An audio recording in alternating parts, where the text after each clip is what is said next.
Shalom. Puji Tuhan, mari kita kembali membuka Alkitab kita di dalam kitab 1 Raja-Raja pasal yang ke-18. 1 Raja-Raja pasal yang ke-18.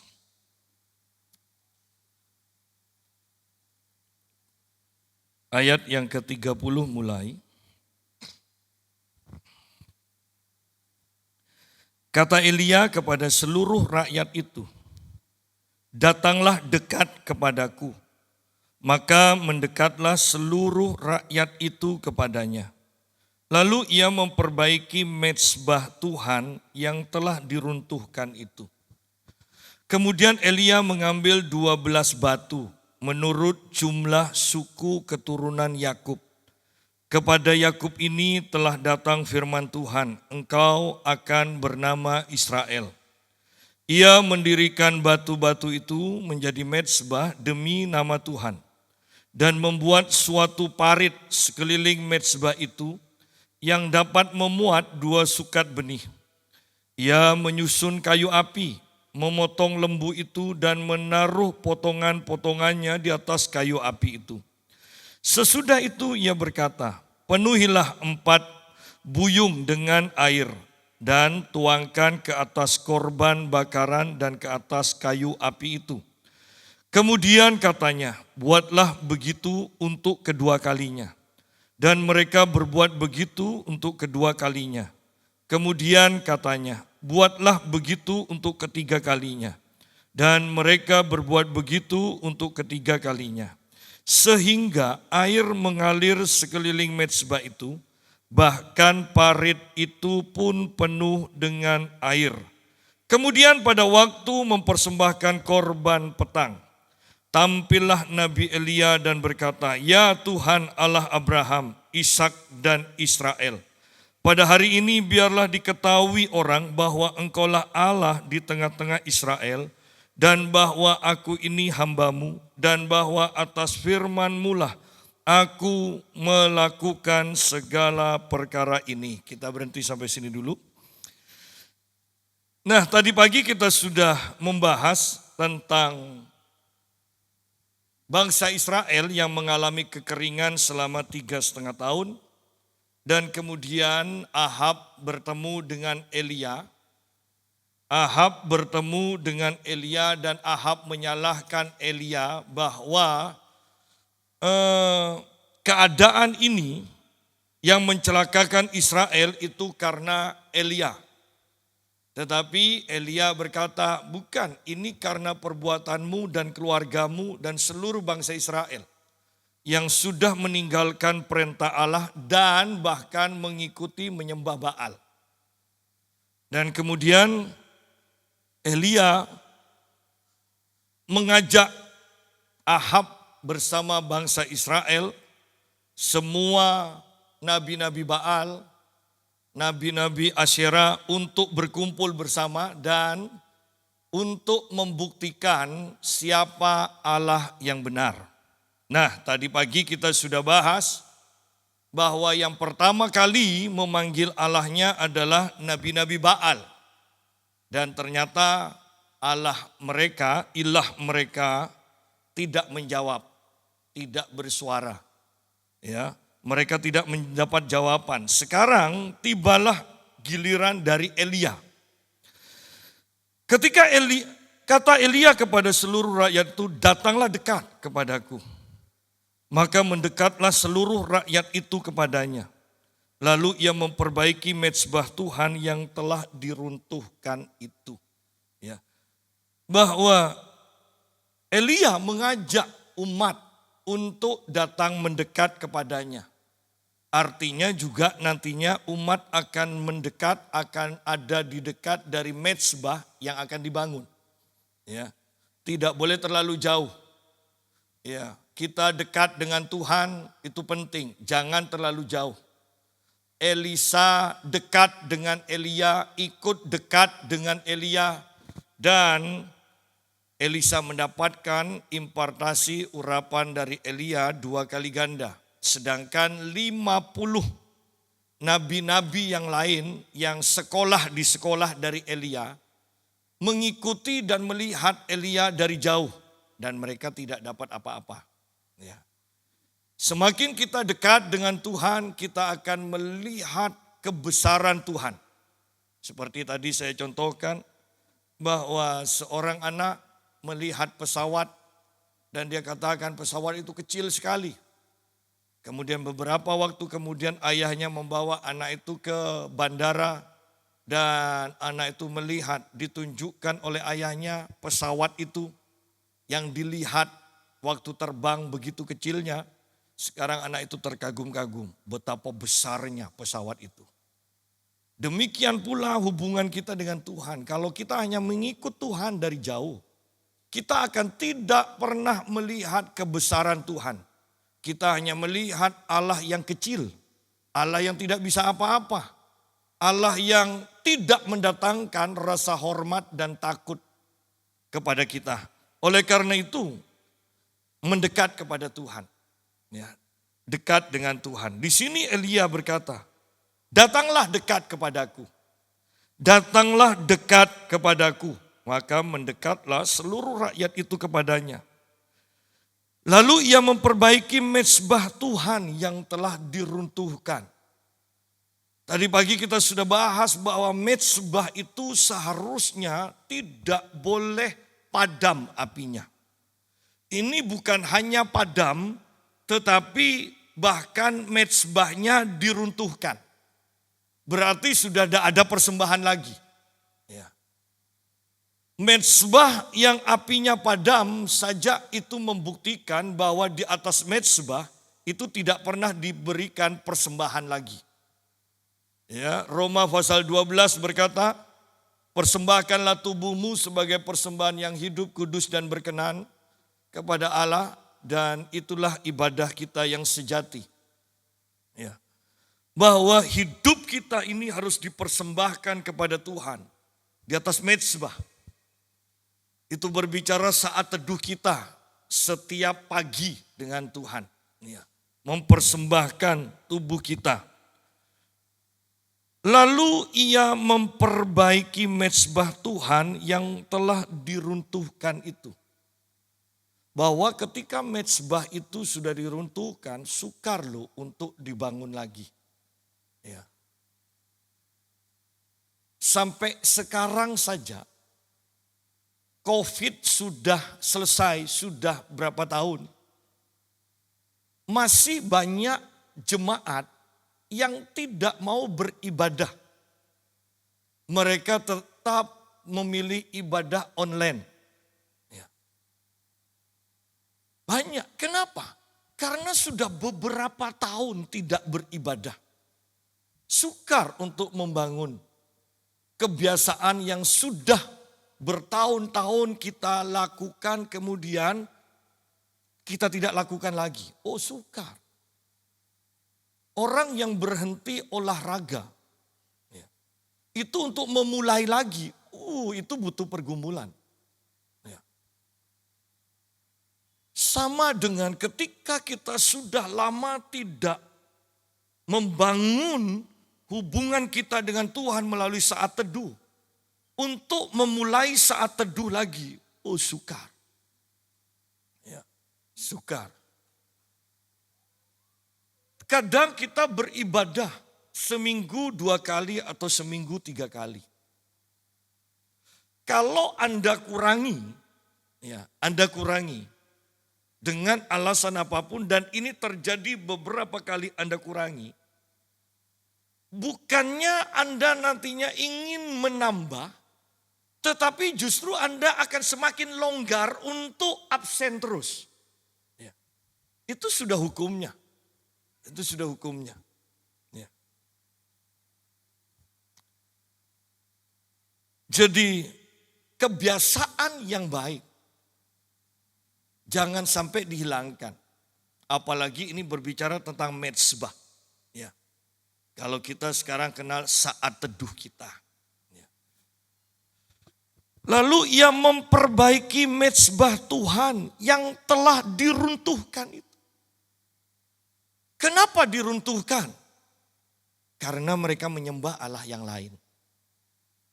Kenapa kita mengurangi waktu-waktu ibadah kita? Waktu saat teduh kita. Karena kita lebih cinta yang lain atau mulai cinta yang lain. Ya. Berkurang. Yang repot itu adalah ketika kita mulai menjauh dari Tuhan. Awalnya ada perasaan tidak enak loh. Tapi kalau kita tidak menghiraukan perasaan tidak enak ini, kita akan terus menjauh, semakin jauh, dan tidak ada lagi perasaan tidak enak. Nah, kalau sudah seperti itu, ingat, sebenarnya kita sudah terbuang dari hadirat Tuhan. Sehingga Tuhan tidak mengingatkan lagi. Ya. Jemaat di Laodikia, ya kan? Jemaat di Laodikia ya, bukan Efesus. Ya, Laodikia. Lihat, aku mengetok pintu. Kalau ada yang mendengar, hendaklah ia membuka pintu dan aku akan masuk, aku akan makan bersama. Loh, ini kan kepada jemaat. Alkitab katakan, Yesus dengan iman ada di dalam hati kita. Kalau ini adalah rumah Allah, bait Allah, kenapa Yesus harus mengetok pintu lagi dari luar berarti kan? Sedangkan kita adalah bait Allah. Mengapa? Ingat di sana Laodikia digambarkan sebagai jemaat yang suam-suam kuku. Artinya api sudah padam. Ya. Tapi masih ada, itu kalau arang misalnya, sudah tidak menyala lagi tapi ada masih, ya apinya itu masih ada itu loh. Di kayunya itu. Ya. Jadi untuk membakar korban, tidak bisa. Ingat kalau sate itu kan harus dikipas kan. Kalau sudah walaupun arangnya masih ada apinya, tapi kalau tidak keluar nyala api, itu harus dikipas. Ya. Sehingga Paulus kepada Timotius katakan, kobarkanlah. Kipas lagi, itu loh maksudnya. Kipas lagi. Jadi mezbah, sekalipun ada mezbah, kalau tidak ada korban, api itu akan padam. Ya. Sekalipun ada mezbah, kalau tidak ada korban, sekalipun awalnya ada api itu pun akan padam. Ya. Dan kalau padam, tidak bisa semau kita sendiri untuk menyalakan. Karena api itu dari Tuhan. Oleh karena itu kalau kita perhatikan ayat 36 dikatakan, kemudian pada waktu mempersembahkan korban petang. Nah, bukan kebetulan Elia membangun mezbah dan mempersembahkan korban pada waktu korban petang. Karena memang itulah hukum korban bakaran. Ada waktunya. Nanti memang dari sejak zaman Musa, tidak boleh api itu dibuat manusia sendiri. Cukup kita membangun mezbah, mempersembahkan korban, kemudian api Tuhan akan menyambar. Ya. Nadab dan Abihu membuat pikirnya mungkin. Membuat semuanya itu serba mudah. Ya kan? Serba mudah. Jadi mereka bawa api masing-masing dan mereka menyalakan korban mereka dengan api yang mereka bawa. Dan api Tuhan menyambar mereka. Ya. Hati-hati ketika kita menyalakan dengan api asing. Dengan kemampuan kita sendiri. Ya. Dengan keinginan kita sendiri. Kita lihat di sini bahwa api itu dari Tuhan. Dan bahkan waktunya pun adalah waktu yang ditetapkan Tuhan. korban petang. Ya. Itu waktu yang ditetapkan Tuhan. Ayat 31, kemudian Elia mengambil 12 batu menurut jumlah suku keturunan Yakub. Kepada Yakub ini telah datang firman Tuhan, engkau akan bernama Israel. Ia mendirikan batu-batu itu menjadi mezbah demi nama Tuhan. Dan membuat suatu parit sekeliling mezbah itu yang dapat memuat 2 sukat benih. Nah, 12 batu didirikan untuk membangun mezbah. Itu melambangkan 12 suku Israel. Itu melambangkan bahwa ini loh bangsa Israel sekarang. Ya. Jadi itu melambangkan keseluruhan bangsa Israel. Mezbah itu menggambarkan pertobatan bangsa Israel. Dan luar biasanya, Elia membangun suatu parit, membuat suatu parit sekeliling mezbah itu dikatakan, yang dapat memuat 2 sukat benih. Ia menyusun kayu api, memotong lembu itu dan menaruh potongan-potongannya di atas kayu api itu. Ya. Dan menaruh potongan-potongannya di atas kayu api itu. Sesudah itu ia berkata, penuhilah 4 buyung dengan air dan tuangkan ke atas korban bakaran dan ke atas kayu api itu. Kemudian katanya, buatlah begitu untuk kedua kalinya. Dan mereka berbuat begitu untuk kedua kalinya. Kemudian katanya, buatlah begitu untuk ketiga kalinya. Dan mereka berbuat begitu untuk ketiga kalinya. Sehingga air mengalir sekeliling mezbah itu, bahkan parit itu pun penuh dengan air. Nah, mari kita lihat kebenaran yang luar biasa di sini. Bahwa Elia ingin menunjukkan Allah yang sebenarnya. Bayangkan kayunya disiram air. Persembahannya disiram air. Itu manusia saja. Ya kan? Untuk membakar itu sudah sukar lah. Ya, kayu dibasahi, disiram air kemudian dibakar. Ya. Kadang arang saja kita bakar agak susah kan untuk bisa menyala. Di sini malah ditambahi air. Elia ingin membuktikan ini loh Allah kita. Ya. Tidak ada yang mustahil. Tidak ada yang sukar bagi Allah. Tetapi yang lebih luar biasa lagi, Elia meminta itu untuk disiram dengan 4 buyung air. 1 buyung itu diperkirakan 100 liter. 4 buyung. 3 kali lagi, ya, 3 kali. Nah, kalau bukan musim kering, tidak masalah. Ya. Tetapi ini kan musim kering, sudah menjelang 3,5 tahun. Ya 3,5 tahun terakhir kan. Bayangkan air itu kan sukar. 3,5 tahun tidak ada hujan. Dan air menurut kita, ada apa mau dibuang sia-sia? Ini kan penting. Tetapi kita harus mengerti yang akan diminta oleh Elia itu adalah hujan. Alkitab katakan siapa yang menabur angin, ia akan menuai badai. Ya. Bahwa tuaian itu selalu lebih banyak daripada bibit yang kita tabur. Benih yang kita tabur.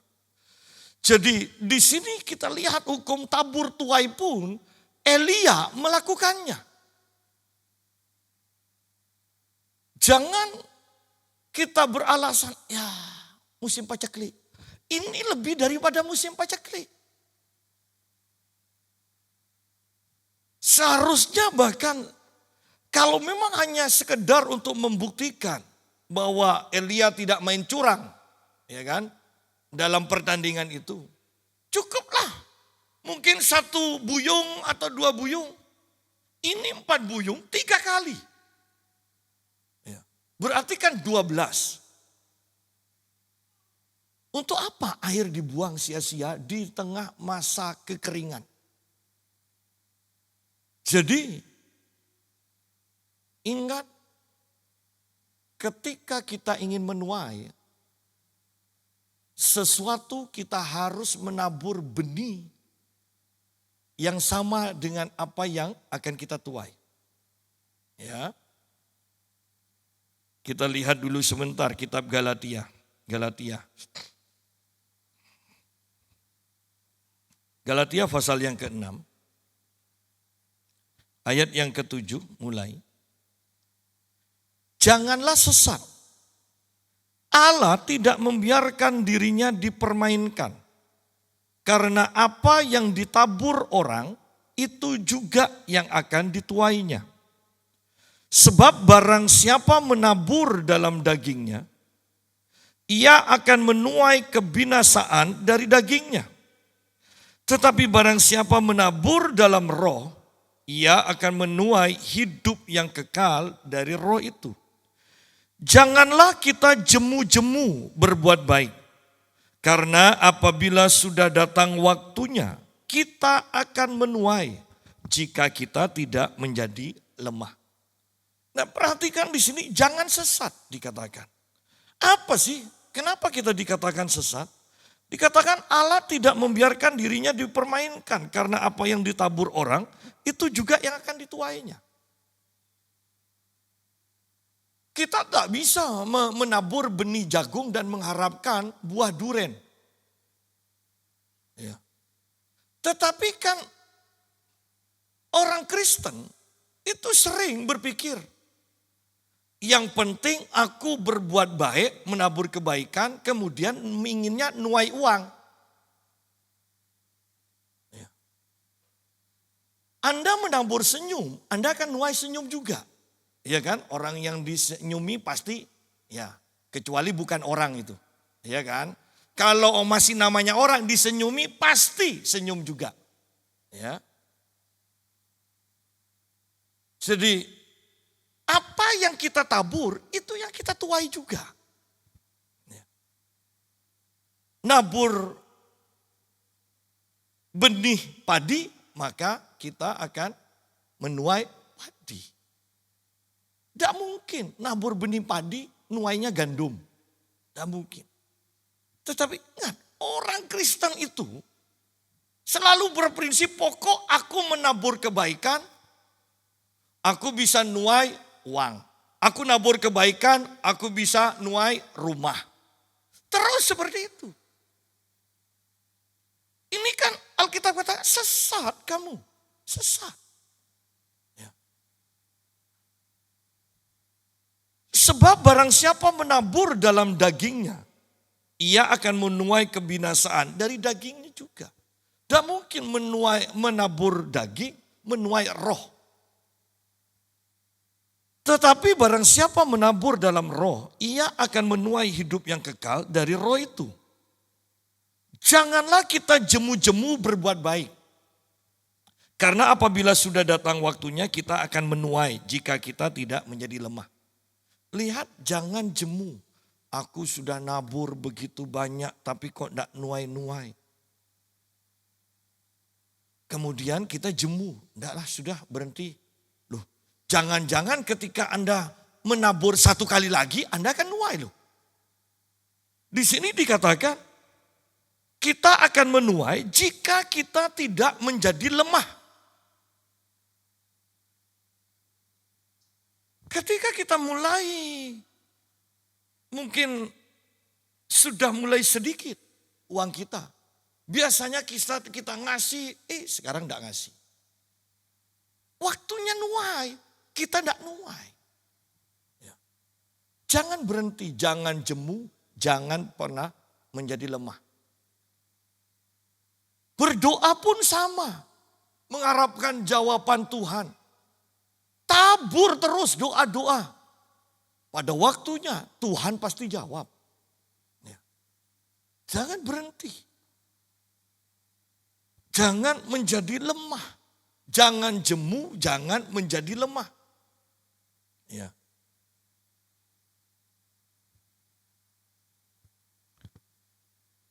Nah, kembali kepada pembahasan kita di sini.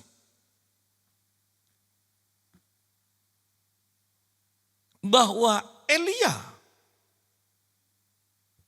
mempunyai alasan sebetulnya untuk tidak menuangkan air sedemikian rupa. Itu masa paceklik.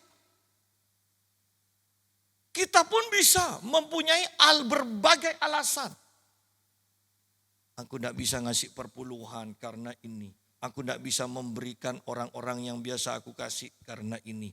Aku tidak bisa memberi untuk gereja karena ini dan sebagainya. Elia pun mempunyai alasan seperti itu sebetulnya. Dia layak. Sidang jemaat. Jangan pernah jemu, jangan pernah menjadi lemah. Di tengah-tengah keadaan yang sukar pun. Ingat, ketika kita menabur, kita pasti akan nuai. Dan kita pengkhotbah mengatakan jangan hanya di satu tempat. Tabur di berbagai tempat. Karena kita tidak tahu mana yang akan kita tuai. Dikatakan. Ya. Tuhan akan menyediakan.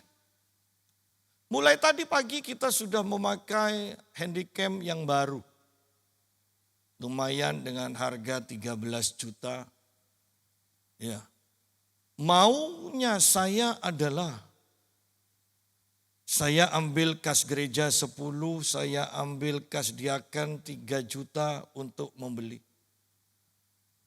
Tetapi saya ditelepon, Pak Yusa, kok enggak ada, kok lama ya?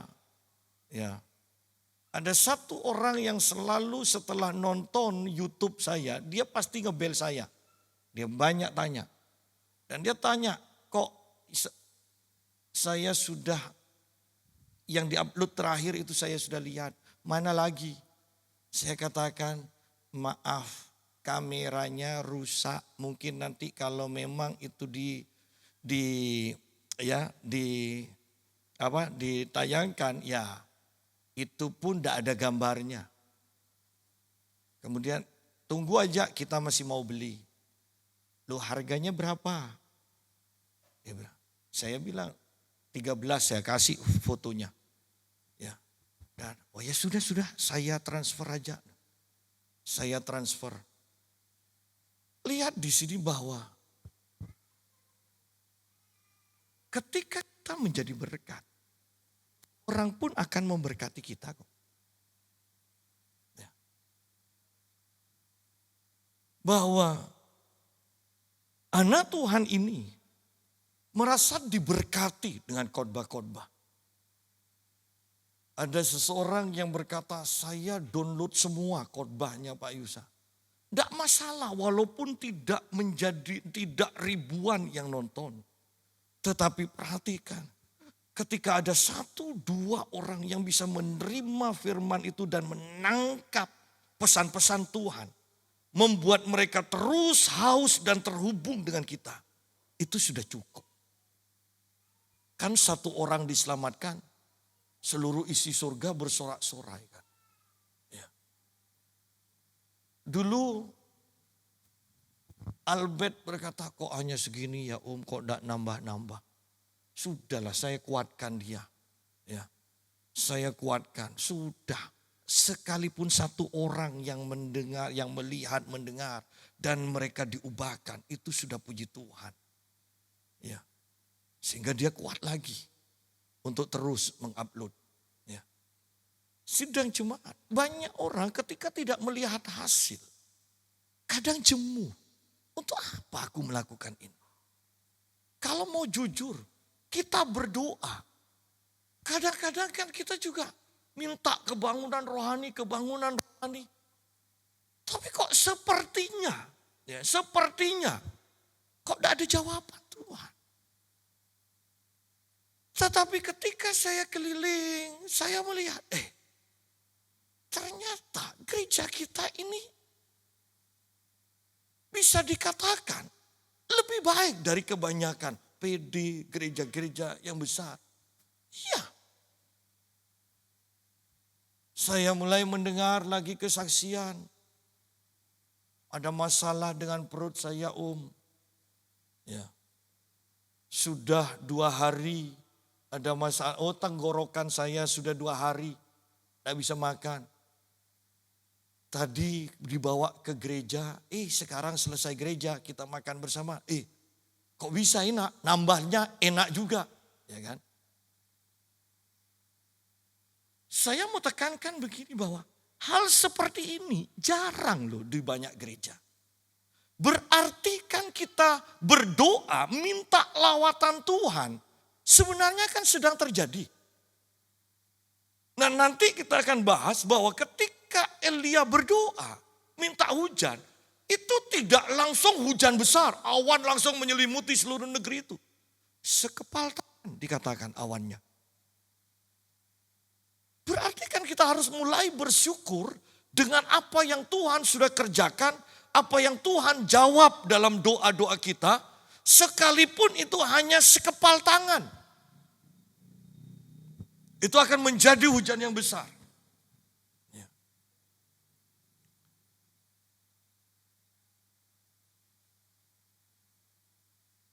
Ketika saya diajak untuk ke Penang,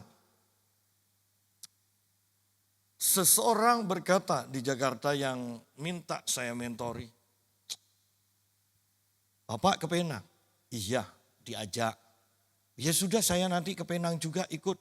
Ya. Ini yang di Jakarta juga berkata lagi, yang Jakarta yang orang lain lagi berkata. Iya, maunya ngajak tante ini ke Cina, tapi untuk apa? Maunya tante sih ikut ke Penang supaya bisa ngumpul sama Pak Yusa. Nah, kan? Lihat di sini bahwa sidang jemaat bahwa ingat, mungkin saya pendeta di kota kecil.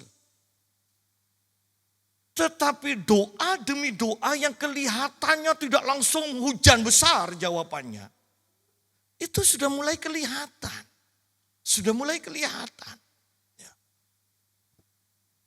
Oleh karena itu berdoalah supaya di Madura ini ada jalan tol. Sungguh itu yang saya inginkan. Kenapa? Karena saya banyak mendapatkan keinginan dari orang-orang di Surabaya. Kalau ada jalan tol, saya jadi jemaat di Pamekasan. Kan bagi orang Surabaya kan kalau jalan tol misalnya kan 1 jam. Kan itu dekat kan? Orang di Surabaya cari makan aja dari Surabaya Timur ke Surabaya Barat. Itu kan 1 jam kalau lancar. Kalau kita kan mau makan dari Trunojoyo ke Lawangan Daya, kok jauh ya. Padahal kalau naik sepeda motor itu hanya 5 menit. Tapi di Surabaya itu hebat kalau cari makan. Iya, 1 jam itu katanya dekat. Jadi dengan itu kita bisa lihat. Saya pikir berarti kalau jalan tol ya dekat bagi mereka hanya 1 jam. Oleh karena itu ayo jangan jemu, jangan menjadi lemah. Sudah 10 tahun Pak Yusa, bahkan Pastor Terence kan berkata dari yang Pak Joko sampai yang Pastor Terence itu betul loh 30 tahun. Itu 30 tahun. Kan dia katakan waktu dia hadir. Saya melihat 30 tahun yang lalu. Ya 30 tahun. Jangan jemu, jangan lemah. Kembali kepada pembahasan kita. Ayat 35. Sehingga air mengalir sekeliling mezbah itu, bahkan parit itu pun penuh dengan air. Untuk dibakar itu sudah tidak mungkin. Kalau manusia yang membakar itu sudah tidak mungkin juga. Ini adalah sekarang sudah masuk harus Tuhan. Ya. Kalau kayu sudah basah semua mau dibakar apanya? Ya. Ini untuk membuktikan Tuhan yang melakukannya. Kemudian ayat 36, kemudian pada waktu mempersembahkan korban petang. Nah, lihat di sini. Bahwa ada waktunya Tuhan memang korban petang yang sudah lama tidak dilakukan. Tampillah Nabi Elia dan berkata, "Ya Tuhan, Allah Abraham, Ishak dan Israel. Pada hari ini biarlah diketahui orang bahwa Engkaulah Allah di tengah-tengah Israel, dan bahwa aku ini hamba-Mu, dan bahwa atas firman-Mu lah aku melakukan segala perkara ini." Nah, mari kita lihat sekarang kebenaran satu ayat ini. Bahwa kita berdoa kepada Allah siapa itu penting. Tidak semua agama Allahnya sama.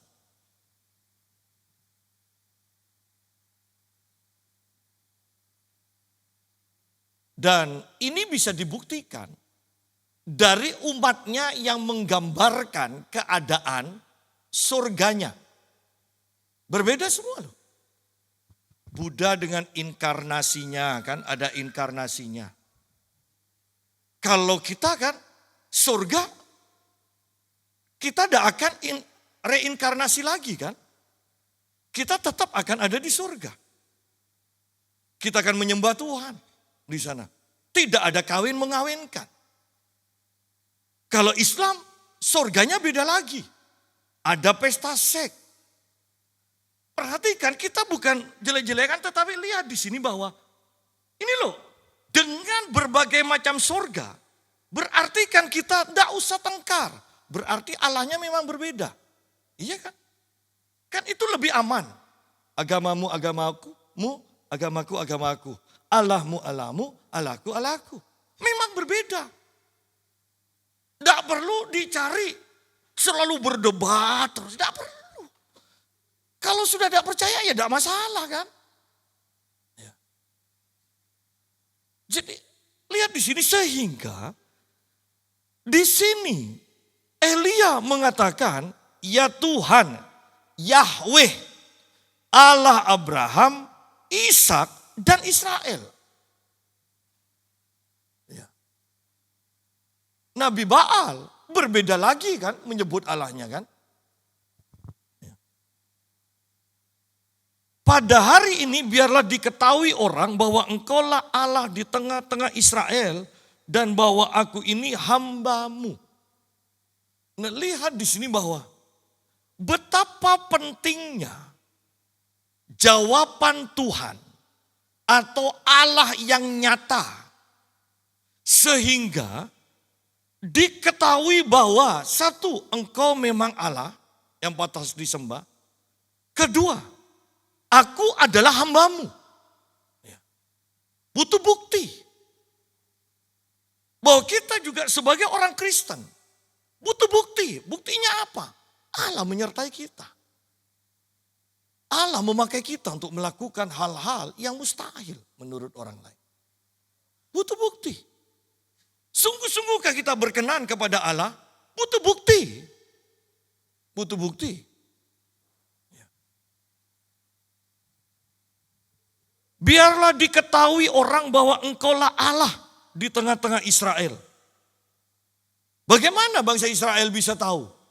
Kalau Allah itu menyambar dengan api, baru bangsa Israel akan tahu dia Allah. Kalau dia tidak menjawab, bangsa Israel tidak akan tahu bahwa Yahweh itu adalah Allah. Kan banyak dari kita berseru kepada Tuhan tetapi tidak pernah ada jawaban.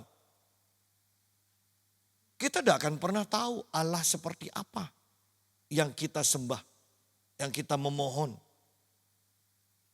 Kalau Tuhan tidak pernah menjawab. Tidak jelas Allahnya. Orang lain juga tidak akan tahu bahwa kita berbeda dengan orang yang mempunyai kepercayaan yang lain. Akhirnya ketika kita kumpul dengan orang-orang yang beragama lain yang sama-sama tidak pernah mendapat jawaban, kesimpulannya kemudian sama. Sama-sama Allah yang tidak menjawab, sehingga kita berkata, hanya ada satu Allah walaupun banyak agama. Kenapa? Karena sama-sama tidak dapat jawaban. Kalau kita mendapat jawaban dari Tuhan, orang akan tahu, iya kita berbeda. Kita memang umatnya Yahweh. Allah yang benar itu. Harus ada perbedaan. Kita sungguh harus kenal Tuhan. Saya tadi dikirimi flyer. Ya. Pastor, kalau ini bagaimana? Saya kok ragu untuk datang. Oh iya jelas, jangan datang. Ini sesat. Jadi ada gambarnya patung orang semedi, sudah tahu kan dari mana. Kemudian yang dibahas di Zoom itu, nah ya nanti jam 7 ini. Yang dibahas adalah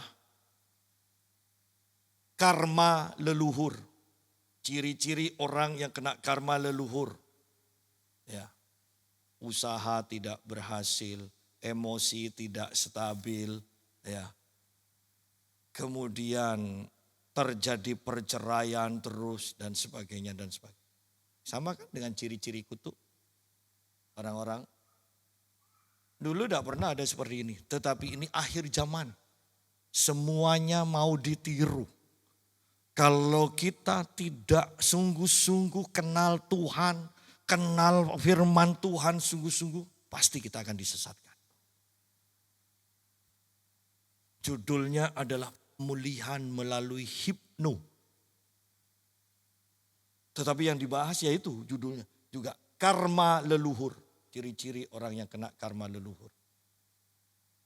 Sidang jemaat, betapa pentingnya sungguh kita dekat dengan Tuhan.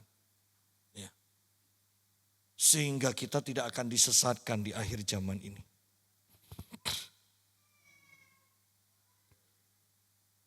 Dan bahwa atas firman-Mu lah aku melakukan segala perkara ini.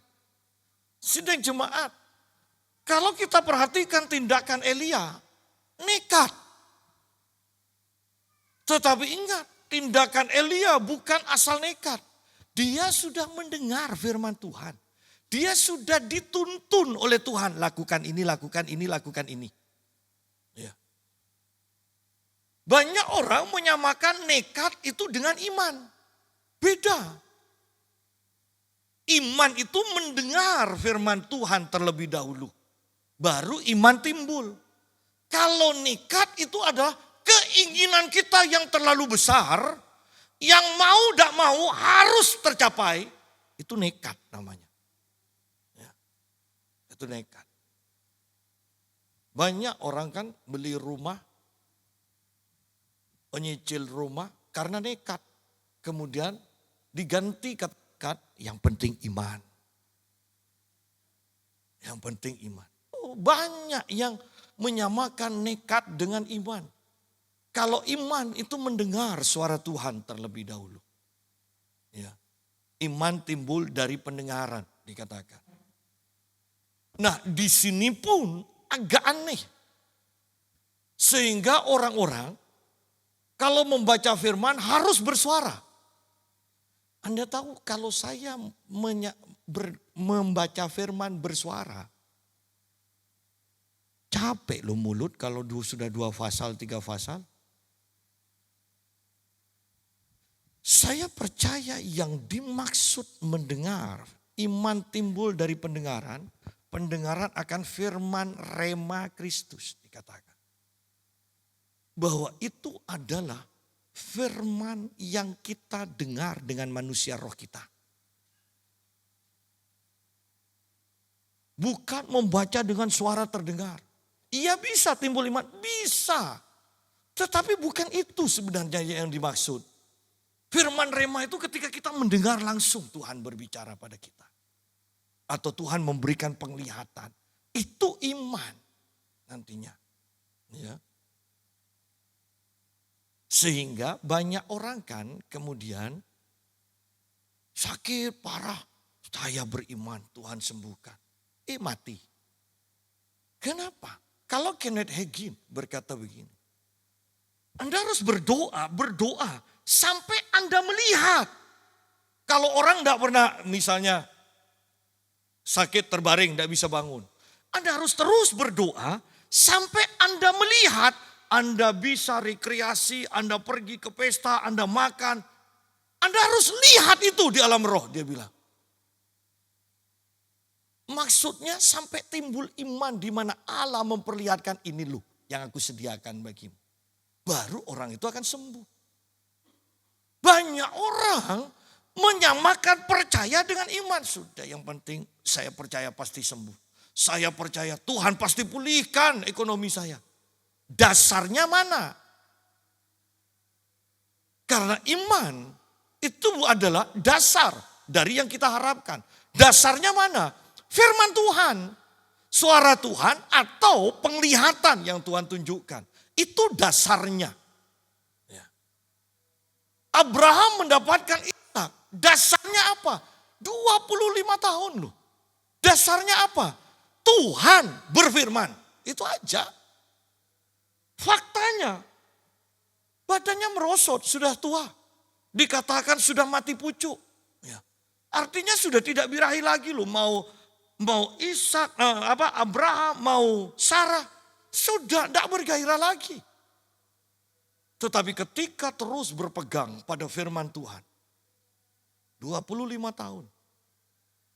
Akhirnya Ishak dilahirkan. Dan saya percaya ketika Abraham berpegang pada firman itu. Tubuh jasmaninya itu dipulihkan oleh Tuhan. Buktinya ketika Sarah meninggal, Abraham kawin lagi kok. Dengan keturah kan. Berarti kan tubuh jasmaninya itu kembali muda. Dasarnya apa? Firman Tuhan itu loh. Makanya Tuhan katakan, lihat nanti keturunanmu. Seperti bintang di langit. Wah ini kan, bayangkan. Itu ketika melihat bintang terus. Tubuh jasmani dari Abraham mulai diubahkan. Ada dasarnya yaitu firman Tuhan. Bukan hanya sekedar percaya berdasarkan keinginan kita. Ya. Jadi mari kita mengerti kebenaran ini. Atas firman-Mu lah aku melakukan segala perkara ini. Kalau Elia tidak mendengar firman Tuhan, tidak mungkin kayu yang enak-enak itu kayu api disiram dengan air. Ya. Jangan berpikir asal beda dengan orang. Jangan. Kita berbeda karena kita mempunyai firman-Nya. Ya. Bukan karena kita ingin berbeda dengan orang lain. Ya. Atas firman-Mu lah aku melakukan segala perkara ini. Bahwa saya sering memberi berkat kepada orang-orang. Bahkan orang-orang kampung. Itu karena terlintas saja. Kasih, ya kasih. Bukan karena kebanyakan uang, bukan. Bahkan kalau Anda tahu, saya tidak pernah punya tabungan lebih dari 5 juta. Tidak pernah. Tetapi herannya orang selalu nawarkan, mau beli rumah. Ini murah, hanya 1 miliar seberapa. Kalau dibilang saya tidak punya uang sebanyak. Masa tidak punya? Lu karena saya ketawa terus disangka bank berjalan. Ya. Tetapi tidak usah nunggu kaya untuk mentaati Tuhan. Itu loh. Tidak usah nunggu kaya. Engkau mendapat firman, engkau lakukan. Atas firman-Mu lah aku melakukan segala perkara ini. Bukan karena kita mampu, bukan karena kita kelebihan. Bukan. Tetapi karena Tuhan berfirman. Ya. Jawablah aku ya Tuhan. Jawablah aku. Supaya, kenapa Elia ini menginginkan jawaban dari Tuhan. Tujuannya, doanya dijawab adalah ini. Supaya bangsa ini mengetahui bahwa Engkaulah Allah ya Tuhan. Dan Engkaulah yang membuat hati mereka tobat kembali. Intinya supaya, kenapa Tuhan harus jawab kita? Supaya orang lain tahu bahwa Tuhan yang kita sembah, Tuhan yang hidup. Tuhan yang menjawab doa kita. Tuhan yang bisa mendengar seruan doa kita. Itu aja. Bukan untuk gagah-gagahan. Tetapi untuk memperkenalkan Tuhan kita itu seperti apa. Ya.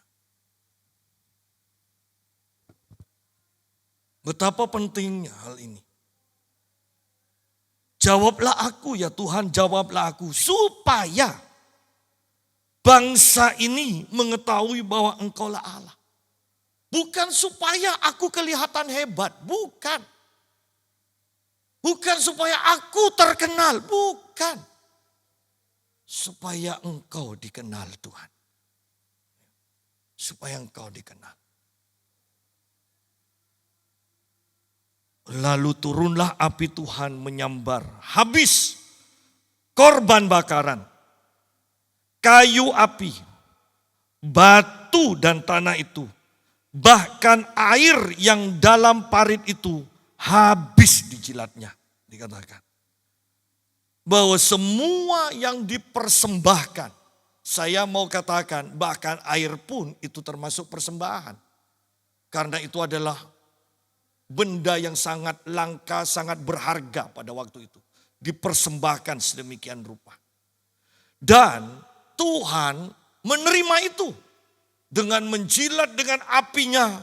Dan semuanya dikatakan dijilat oleh apinya.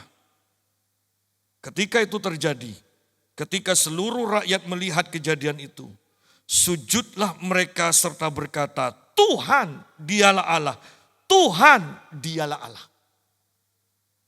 Sebelum Allah menyatakan kuasanya. Sebelum Elia mendapat jawaban dari Tuhan. Tidak ada pengakuan Yahweh adalah Allah. Tidak ada. Banyak orang yang berkata beragama. Tidak perlu membuktikan Allah itu ada, hidup, bagaimana. Tidak perlu bukti, yang penting percaya. Itu hanya kebohongan aja untuk menghibur diri sendiri. Buktinya, orang-orang yang beragama, yang tidak mendapat jawaban dari Allah. Mereka pergi ke dukun kok. Mereka kan sebetulnya ingin bukti kan. Bedanya adalah Allah akan menyatakan pribadinya kepada orang yang hidup benar. Allah akan menyatakan apinya kepada orang yang hidup benar. Api Tuhan itu penting. Bahwa ketika kita tidak taat sedikit aja kepada Tuhan. Lihat di sini.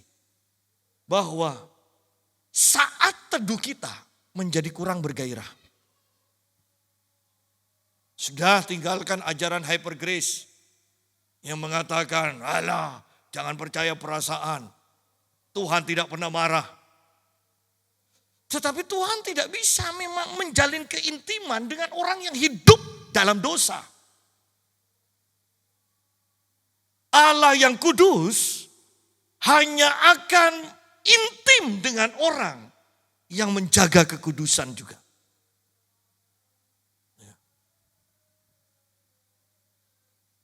Jadi di sini kita lihat apakah ibadah kita dipenuhi dengan api? Apakah saat teduh kita dipenuhi dengan api Tuhan?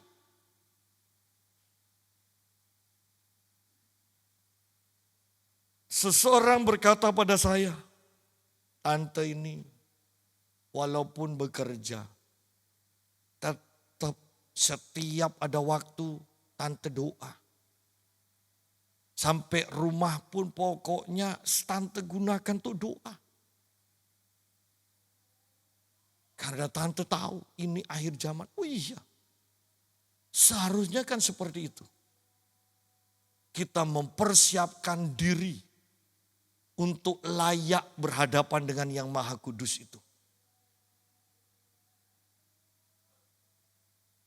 Yesus katakan di dalam kitab Injil Lukas 18. Tetapi apabila Anak Manusia itu datang, apakah dia akan mendapati iman di bumi? Iman.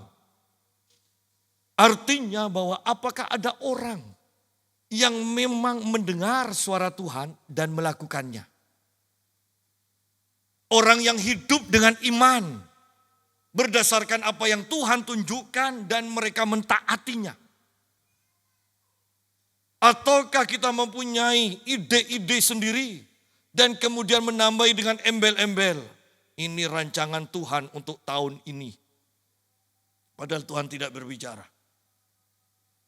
Karena untuk mendapatkan suara Tuhan itu butuh ketekunan. Tidak menghadap hari ini, saat ini Tuhan langsung jawab. Tidak seperti itu. Butuh ketekunan. Butuh ketekunan. Lalu turunlah api Tuhan. Lalu turunlah api Tuhan, dikatakan. Ingat, api Tuhan turun ketika Elia mengatakan, aku melakukan segala perkara ini atas firman-Mu. Api itu turun ketika Elia berkata, jawab aku Tuhan. Jawab aku Tuhan. Jangan hanya sekedar berdoa tanpa gairah ingin mendapatkan jawaban Tuhan. Tanpa Anda menginginkan jawaban Tuhan. Untuk apa kita berdoa?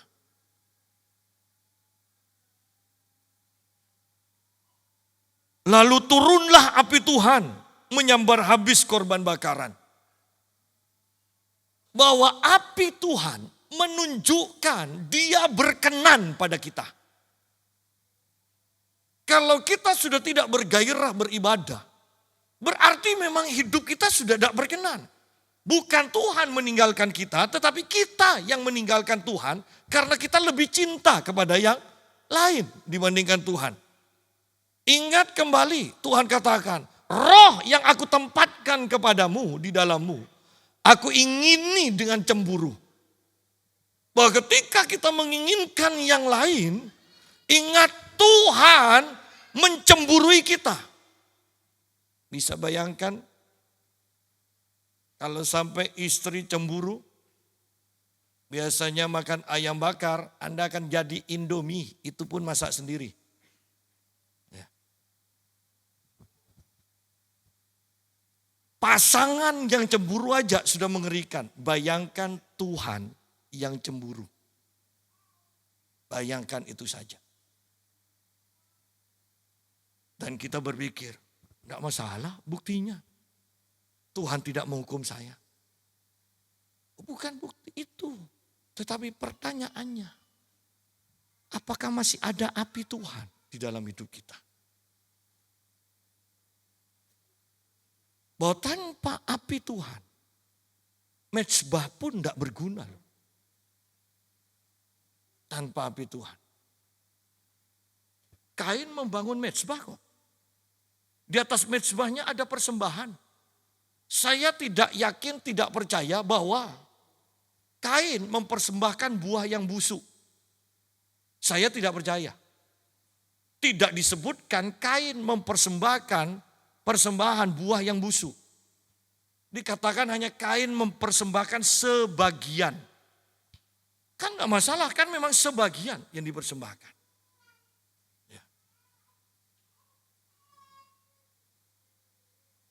Tetapi tidak ada api yang menyambarnya. Karena Kain memberikan persembahan menurut idenya sendiri. Bukan menurut ide Tuhan. Berapa banyak orang yang kelihatannya sibuk melayani Tuhan. Melayani Tuhan, pertanyaannya. Sungguh-sungguhkah itu ide dari Tuhan? Sungguh-sungguhkah itu ide dari Tuhan? Ya. Lalu turunlah api Tuhan. Yang penting itu api. Pokok kalau sudah mezbah kita tidak menyala-nyala lagi. Sudahlah, lebih baik. Lebih baik. Sebisa apapun yang kita bisa pikirkan, yang kita ingat dosa apa, sebutkan aja di hadapan Tuhan. Bertobat.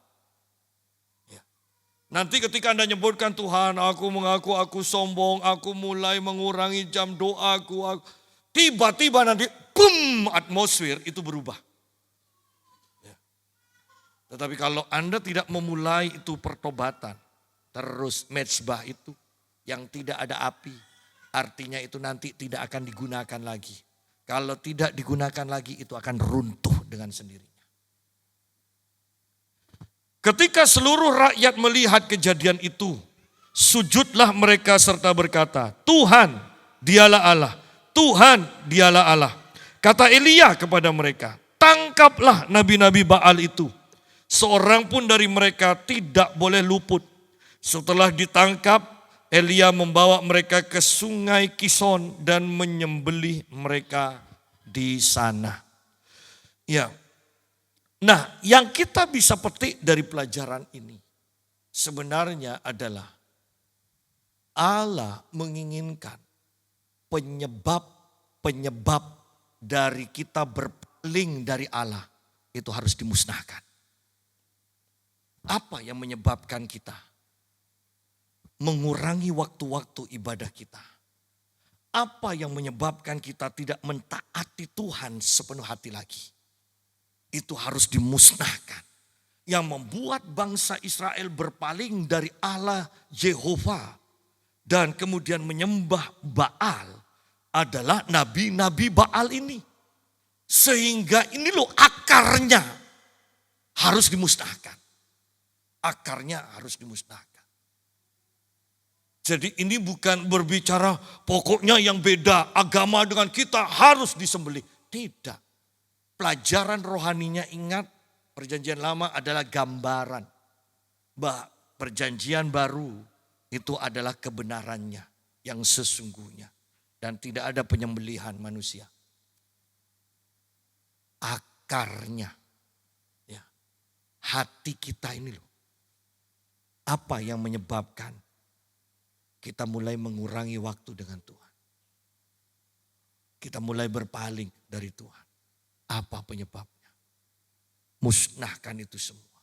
Bawa kepada Tuhan, akui, dan itu akan dihapuskan sepenuhnya dengan darah Yesus. Dan kita siap untuk menerima api yang baru itu. Allah yang menjawab dengan api, dialah Allah yang benar. Jadi, kalau hidup kita tidak pernah mendapatkan api dari Tuhan, jangan-jangan kita sedang menyembah Allah yang bukan Allah sebenarnya. Atau jangan-jangan kita sendiri yang memang salah dalam menyembah Tuhan. Sikap hati kita. Allah akan menjawab kita lagi dengan api. Setelah api itu memenuhi kita, baru nanti hujan akan diturunkan. Kiranya firman ini akan memberkati kita. Rabu nanti kita akan membahas ayat yang ke-41 dan selanjutnya. Kita akan lihat bagaimana hujan itu turun setelah api menyambar. Sidang jemaat, bahwa ketika kita sungguh-sungguh hidup bergairah dengan Tuhan, ada api dalam hidup kita. Ingat, dari kekeringan itu akan berubah menjadi hujan yang mendatangkan kelimpahan, mendatangkan berkat, kita akan diubahkan. Jadi yang kita mau bukan keadaan kita dahulu yang kita usahakan berubah, tetapi yang harus berubah dahulu adalah kondisi hati kita yang kita harus perbaiki.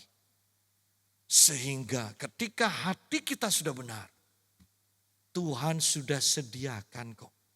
Ketika bangsa Israel sudah diuji, dicoba oleh Tuhan 40 tahun. maka semuanya sudah disediakan di depannya. Jadi Tuhan tidak menciptakan, tetapi Tuhan sudah menyediakan. Semua sudah disediakan. Setelah hatinya dibenahi oleh Tuhan, berkat akan datang sendiri. Itu adalah bagian kita yang disediakan Bapa di surga bagi kita. Amin firman Tuhan.